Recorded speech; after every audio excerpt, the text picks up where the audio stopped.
देखिए, आज मैं आपको ट्रांसलेशन में पास्ट इंडेफिनिट टेंस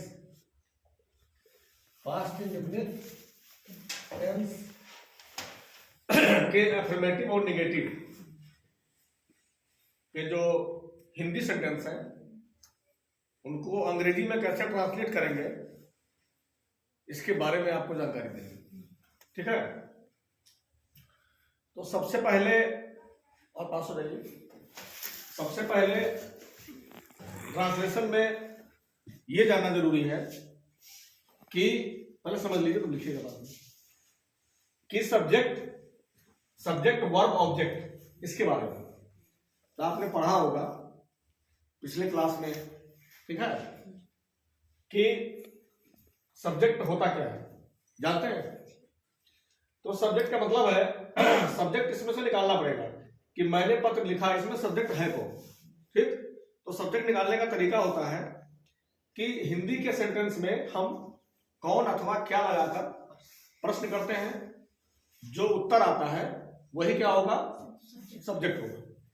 ठीक, इसमें कौन लगाकर प्रश्न करेंगे, कौन पत्र लिखा तो उत्तर क्या आएगा, मैंने। तो मैंने क्या हो जाएगा, सब्जेक्ट। ठीक है, गाड़ी स्टेशन पर ठहरी, कौन स्टेशन पर ठहरी, गाड़ी, या क्या लगा देंगे, क्या स्टेशन पर ठहरी, गाड़ी। ठीक है, उसने अपनी कार बेच डाली, किसने अपनी कार बेच डाली, कौन अपनी कार बेच डाली, उसने। वह वहां गई थी, कौन वहां गई थी, वह। तो सब्जेक्ट इस तरह से निकाल लेंगे। ठीक है, उसके बाद देखिए एक होता है एक्सक्लूसिव वर्ब और एक होता है मेन वर्ब। ठीक है, तो एक्सक्लूसिव वर्ब में आप जानते होंगे is, are, am, was, were, shall, will, ये सब क्या है, एक्सक्लूसिव वर्ब है, सहायक क्रिया। ठीक है, और मेन वर्ब में जैसे लिखना, पढ़ना, हंसना, गाना, रोना, खेलना, कूदना, जितने भी वर्क है मेन, ये सब क्या है, मेन वर्ब है। ठीक, तो सब्जेक्ट हो गया आपका, वर्ब हो गया, इसमें मैंने पत्र लिखा, लिखने का काम हो रहा है तो वर्ब हो गया राइट। यहाँ पे ठहरने का काम हो रहा है स्टे, यहाँ पे बेचने का काम हो रहा है सेल, यहाँ पे जाने का काम हो रहा है गो। ठीक, ये सब क्या है, वर्ब है। उसके बाद बचा ऑब्जेक्ट। तो सब्जेक्ट और वर्ब के अलावा सेंटेंस में जो बचेगा वही ऑब्जेक्ट हो जाएगा। इसमें सब्जेक्ट निकल गया मैंने, वर्ब निकल गया लिखना, तो बच गया क्या, पत्र। ये क्या हो गया, ऑब्जेक्ट। समझ गया ना? तो सब्जेक्ट और वर्ब के अलावा जो बचेगा वो क्या होगा, ऑब्जेक्ट होगा। तो अब शुरू करते हैं। तो शुरू करने से पहले आपको ये नियम याद रखना पड़ेगा। ठीक है, अफर्मेटिव का मतलब और नेगेटिव का मतलब समझ लीजिए। जिसमें किसी कार्य को स्वीकार किया जाए वो क्या होता है, अफर्मेटिव। और इसी में हम नहीं लगा देंगे तो हो जाएगा निगेटिव। जैसे मैंने पत्र लिखा, अफर्मेटिव, मैंने पत्र नहीं लिखा, निगेटिव।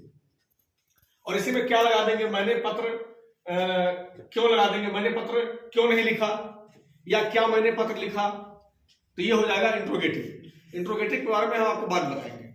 आज फिलहाल हम आपको अफर्मेटिव और निगेटिव के बारे में बताने जा रहे हैं। ठीक है, तो केवल नहीं का फर्क है। गाड़ी स्टेशन पर ठहरी, अफर्मेटिव, गाड़ी स्टेशन पर नहीं ठहरी, निगेटिव हो गया। ठीक, तो ये नियम आपको याद रखना पड़ेगा कि पास्ट इंडेफिनिट टेंस में अफर्मेटिव का नियम होता है सब्जेक्ट प्लस वर्ब का सेकंड फॉर्म प्लस ऑब्जेक्ट। ठीक, मेन रूप से वर्ब के रूप आप जानते होंगे 5 होते हैं, लेकिन स्पेशली बच्चे याद रखते हैं। जैसे गो का हो गया, गो मीन्स जाना, तो गो हो गया फर्स्ट फॉर्म, वेंट हो गया सेकंड फॉर्म, और गॉन हो गया थर्ड फॉर्म। ठीक है, तो इस तरह से यहां पे हमें लगाना है क्या, सेकंड फॉर्म, मैंने पत्र लिखा। ठीक, तो ऐसे ये सब्जेक्ट प्लस वर्ब का सेकंड फॉर्म प्लस ऑब्जेक्ट, ये है अफर्मेटिव का। और नेगेटिव में सब्जेक्ट प्लस डिड लग जाएगा। क्या लग जाएगा, और जब डिड लगेगा तो वर्ब का फर्स्ट फॉर्म होगा और प्लस ऑब्जेक्ट लगाइए। पहले क्या लगाना है, सब्जेक्ट, मैंने पत्र लिखा, मैंने का क्या हो जाएगा, अंग्रेजी आई। ठीक, अब हमें क्या लगाना है, वर्ब का सेकंड फॉर्म। तो लिखना वर्ब है, तो लिखना का अंग्रेजी राइट, क्या लिखेंगे, रोट। क्या लिखेंगे, रोट, आई रोट उसके बाद बच गया ऑब्जेक्ट, तो पत्र, चिट्ठी, a letter, I wrote a letter. अब इसी को बना दीजिए नेगेटिव इसका, तो क्या हो जाएगा, आई के बाद क्या लगेगा, did, I did not, I did not. ठीक, अब रोट है यहां पर सेकंड फॉर्म, लेकिन यहां लगाना है फर्स्ट फॉर्म। ध्यान रखिएगा, जब भी डिड लगेगा तो वर्ब का फर्स्ट फॉर्म ही लगेगा, सेकंड नहीं, first form. I did not क्या हो जाएगा यहां पे, राइट अ लेटर। ठीक है, अब यहां देखिए, गाड़ी स्टेशन पर ठहरी, सब्जेक्ट कौन है इसमें, गाड़ी, क्या लिखेंगे,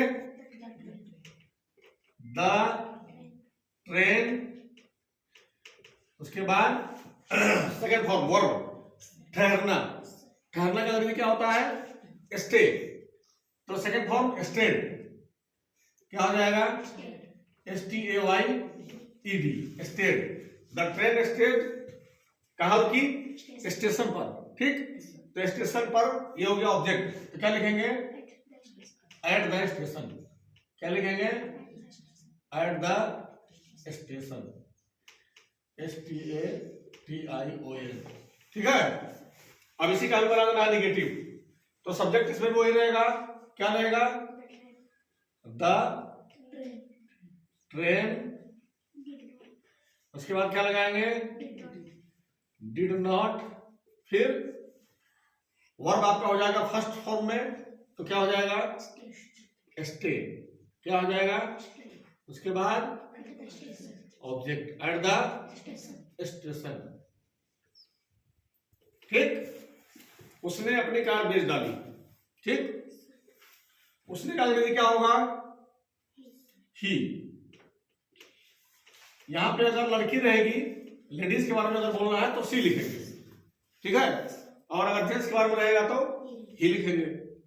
लेकिन अपनी के लिए अंग्रेजी बदल जाएगा, इंग्लिश चेंज हो जाएगा, वहां पे लगता है ऑनरशिप, जो 2 मिनट बाद मैं आपको बताता हूं। ठीक है, ऑनरशिप क्या होता है, ही के साथ लगेगा क्या, हिज, और सी के साथ हर। तो ही सब्जेक्ट हो गया, बेचना का अंग्रेजी सेल, सेल का सेकंड फॉर्म सोल्ड, ही सोल्ड, उसके बाद अपनी कार, ये हो गया क्या, ऑब्जेक्ट, क्या लिखेंगे, हिज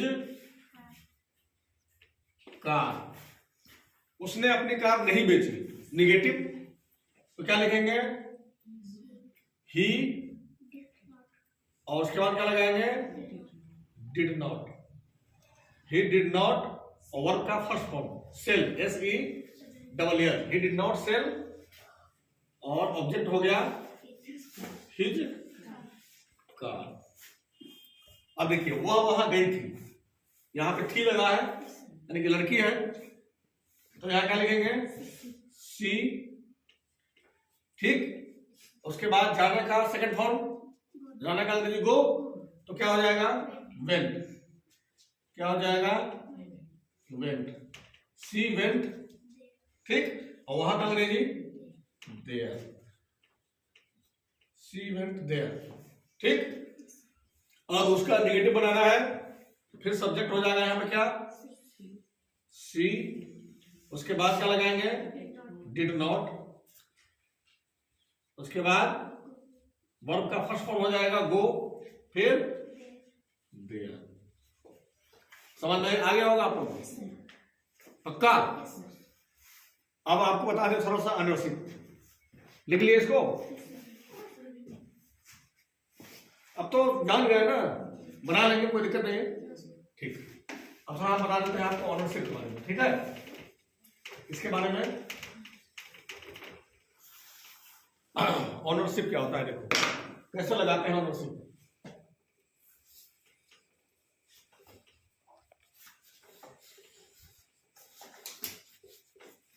है ना, ऑनरशिप अपनी के लिए, किसके लिए, अपनी या अपना, अपना के लिए। ठीक है, देखिए आई के साथ क्या लगता है, माई, क्या लगेगा, माई। ही के साथ क्या लगेगा, हिज, ठीक है। सी के साथ क्या लगेगा? हग, ठीक है। उसके बाद आपका दे के साथ क्या लगेगा? देयर, ठीक है। फिर इट के साथ क्या लगेगा? इट्स, ठीक है। फिर वी के साथ क्या लगेगा? अस। फिर यू के साथ क्या लगेगा? योर, यू के साथ योर लगेगा। बस इस तरह से ऑनरशिप लगाते हैं, ठीक है। तो इसको ध्यान रखिएगा, ऑनरशिप जब रहेगा तो ये कॉम्बिनेशन याद रखिएगा, ऐसे ही लगाइएगा, ठीक है। तो आपका ट्रांसलेशन बिल्कुल सही होगा। ओके, अगली क्लास में आपको बताएंगे क्या? पास्ट इंडेफिनिट टेंस के इंट्रोगेटिव सेंटेंस के बारे में बताएंगे, ठीक। ओके।